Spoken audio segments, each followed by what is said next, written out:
આજે આપણે ફિરકોના પતંગ બે લઈને આવી ગયા ધાબે.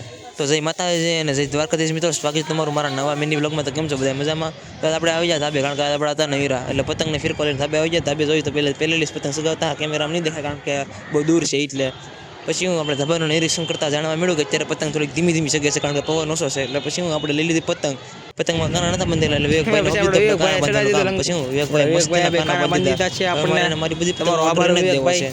પછી હું વિવેકભાઈ કાના બાંધીને પતંગ સગાવવા માંડ્યા. આની વિના તો પવિત્ર લાગે પતંગને વાંકે વળીને પછી વિવેકભાઈ પતંગ સગાવવા માંડ્યા. મને પછી હું મને એમ થયું કે ના રે ના, મારો વાર આવવો જોઈએ ને. પછી હું વિવેકભાઈથી પતંગ લઈને હું સગાવવા માંડ્યો. જરાક મેં હાથ મારી લીધો. પછી પતંગ સગાવતા એક સમય એવો આવ્યો પતંગ કપાઈ જઈને ફિરકો છોડી ગયો મારો એકલો. ને આ ફિરકાનું દુઃખ મારથી જોવાતું નહોતું. એટલે પછી હું ફિરકાને મેકો સાઈડમાં બધા એનું જોવા મળ્યો પતંગો. ને અત્યારે દિવસ થઈ ગયો તો બધા પતંગો સગાવે છે, બધા કેટલા નેવીરા છે મારી જેમ.